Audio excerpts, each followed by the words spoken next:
ఓం మహాగణాధిపతయే నమః. ఓం గురుభ్యో నమః. ఓం శ్రీమాత్రే నమః. పరమేశ్వర స్వరూపమైనటువంటి జ్యోతిష, వాస్తు మరియు ఇతర అనేకమైనటువంటి శాస్త్రములను మనకు అందించినటువంటి మహర్షులకి నమస్కారం. హయగ్రీవ హయగ్రీవ హయగ్రీవేతియో వదేత్తస్య నిస్సరతైవాణి జహ్నుకన్యా ప్రవాహవత్ అరుణాం కరుణాతరంగితాక్షీం ధృతపాశాంకుశపుష్పబాణచాపాం అనిమాదిభిరావృతాం మయూకైః అహమిత్యేవ విభావయే భవానీం. శ్రీమాత్రే నమః. ప్రేక్షకులకి ఆ లలితాంబిక అమ్మవారి యొక్క అనుగ్రహం పరిపూర్ణంగా కలగాలని మనస్ఫూర్తిగా కోరుకుంటూ మనం ఈరోజు చెప్పుకోబోయేటువంటిది రాహుకేతువులు మారుతున్నారు.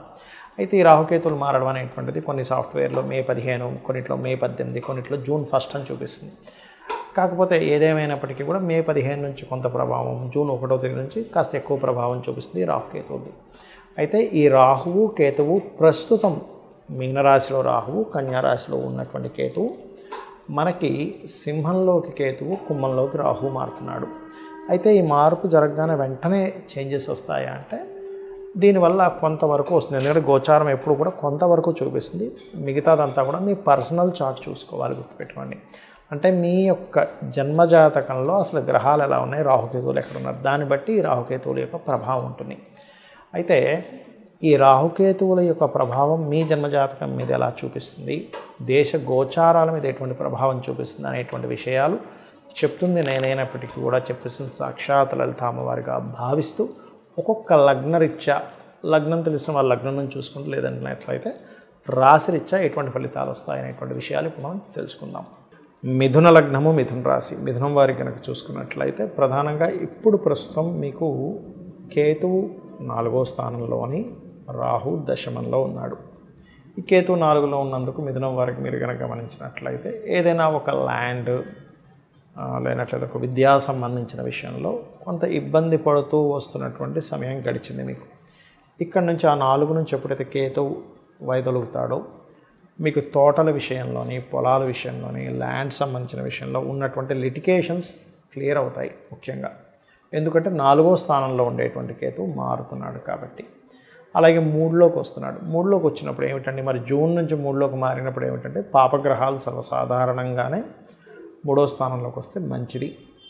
అయితే ఇక్కడ 3వ స్థానం అనేటువంటిది అగ్రిమెంట్ స్థానంగా చెప్తారు కాబట్టి కేతువు కొంచెం అగ్రిమెంట్స్ కొంచెం వ్యతిరేకమైనటువంటి ఫలితాలు ఇచ్చేటువంటి గ్రహంగా చెప్తూ ఉంటాం. కాబట్టి ఈ కేతువు 3వ స్థానంలో ఉన్నందుకు పర్టికులర్గా మీరు తీసుకోవాల్సిన జాగ్రత్త ఏమిటంటే గవర్నమెంట్ రిలేటెడ్, మెడికల్ రిలేటెడ్ సంబంధించిన ఏమైనా అగ్రిమెంట్స్ చేసేటప్పుడు, ఏదైనా ఫాదర్ ఎనీ డాక్యుమెంట్స్ మీద అగ్రిమెంట్స్ చేసేటప్పుడు, అది మెడికల్, గవర్నమెంట్, ఆరోగ్యానికి సంబంధించినటువంటిది ఏదైనా అగ్రిమెంట్స్ సంతకాలు పెట్టేటప్పుడు కాస్త జాగ్రత్తగా ఉండండి.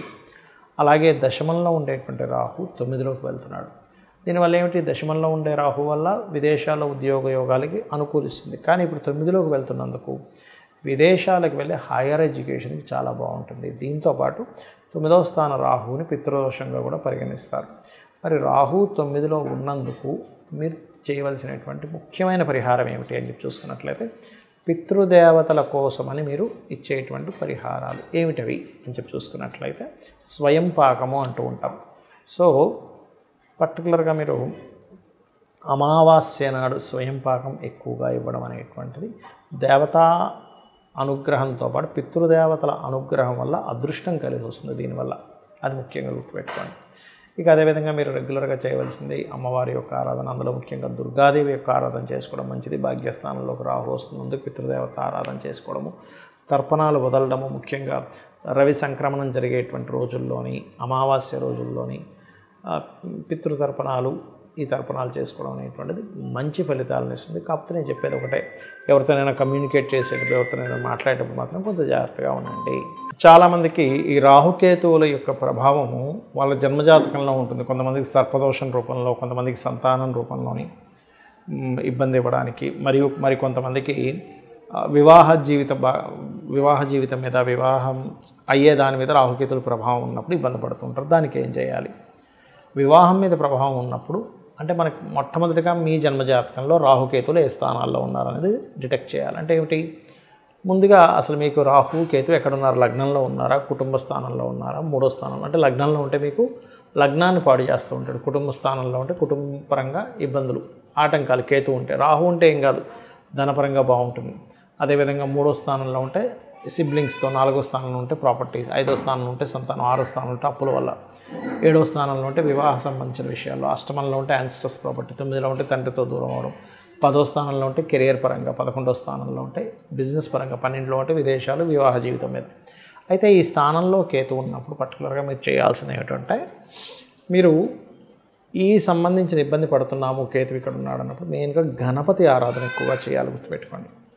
అలాగే రాహు పాడు చేస్తున్నాడు, అప్పుడు దుర్గా ఆరాధన ఎక్కువగా చేయాలి. రాహుకేతువుల దగ్గర దీపారాధన చేయడము, అది సర్పదోషంగా కనుక ఏర్పడినట్లయితే మీరు నాగప్రతిష్ఠ చేసుకోవడం మంచిది. ఇక రెండో విషయం ఏంటంటే, ఇక్కడ మీకు ఈ రాహుకేతువుల యొక్క ప్రభావం పూర్తిగా ఎక్కడా కూడా ఉండకుండా తగ్గాలంటే, ఒకటి సర్పదోషము, రెండవది రాహుకేతువుల దగ్గర దీపారాధనతో పాటు కాళహస్తికి వెళ్ళి అక్కడ రాహుకేతువు పూజతో పాటు అందరూ కేవలం రాహుకేతువుల గురించి ఆలోచిస్తారు, కానీ అక్కడ పరమేశ్వరుడి యొక్క అనుగ్రహంతో మనకి ఇబ్బందులు తగ్గుతాయనే విషయాన్ని గుర్తుపెట్టుకోవాలి. ఇక ఈ రాహుకేతుల ప్రభావం వల్ల దేశవ్యాప్తంగా ఎటువంటి ఫలితాలు ఉంటాయి జూన్ 1వ తేదీ నుంచి అని చూసుకున్నట్లయితే, మనం గత సంవత్సరంన్నర క్రితం చెప్పుకున్నాం, కేతువు కన్యారాశిలోకి వస్తున్నప్పుడు ముందుగానే ప్రిడిక్ట్ చేసుకుని ఇప్పటికే ఉన్నాయి ఆ వీడియోలు. భూముల ధరలు ఆగిపోతాయి, భూములు పెద్దగా రైజ్ అవ్వు అని చెప్పుకున్నాం. అదేవిధంగా మనం చూసుకున్నట్లయితే హైదరాబాద్లో కూడా రియల్ ఎస్టేట్ చాలా మటుకు ఆగింది. ఎప్పుడైతే కేతువు మారుతున్నాడో ఖచ్చితంగా ల్యాండ్స్కి సంబంధించిన విషయంలో చాలా చక్కటి ఫలితాలు, అంటే భూతత్వ రాశుల నుంచి కేతువు అయితే మారుతున్నాడో ఖచ్చితంగా భూములు చాలా చక్కగా కలిసి రావడం జరుగుతుంది. అంటే భూమి రేట్లు పెరుగుతాయి, భూ సంబంధించిన వివాదాలు ఎవరికైనా ఉంటే ఆ వివాదాలు తొలగుతాయి, ఇవన్నీ మనం చెప్పుకోవచ్చు. మరి కేతువు ఇక్కడ నుంచి సింహరాశిలోకి వెళ్తున్నాడు కదండి, అది ఏమిటి?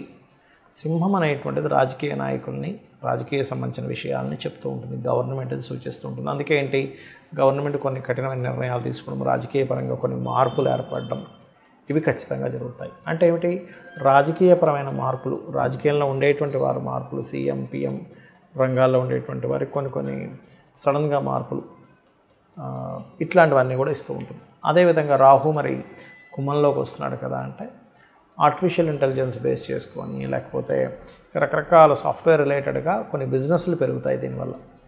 న్యాచురల్ 11th హౌస్లో ఉన్నప్పుడు బిజినెస్ని డెవలప్ చేస్తాడు రాహు సాఫ్ట్వేర్ రిలేటెడ్గా. ఈ పంచమంలో కేతు సింహరాశిలోకి రావడం వల్ల ఒక తారాస్థాయికి చేరుకుంటుంది. ఏమిటి బంగారం రేటు ఇలా ఉంటుంది అనుకునేది కాస్త ఒక దగ్గర బ్రేక్ పడుతుంది. అంటే ఈ రాహుకేతువుల యొక్క ప్రభావం వల్ల ఏమిటంటే, ఒకటి కేతువు కన్య నుంచి మారుతున్నందుకు భూముల రేట్లు కాస్త ఆగిపోయినటువంటి కొంచెం కదలడము, బంగారానికి సంబంధించిన విషయంలో ఎక్కడికో వెళ్ళిపోతుంది, అసలు మనం కొనగలమా లేదా అనేటువంటి భయాందోళనలో ఉన్నటువంటి మనకి కొంత బ్రేక్ పడుతుంది అక్కడ.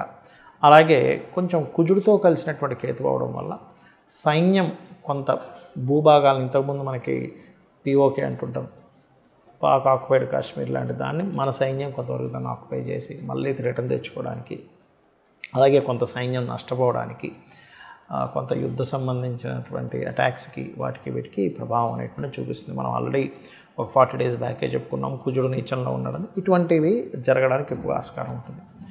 కాబట్టి మీ అందరికీ కూడా రాహుకేతువుల యొక్క ప్రభావం పూర్తిగా తగ్గాలి అంటే కనుక చండీ పారాయణం చేయడము, గణపతి యొక్క అష్టోత్తరం చదువుకోవడం, ఇవి చేయండి, అన్ని విధాలా బాగుంటుంది. శ్రీమాత్రే నమః.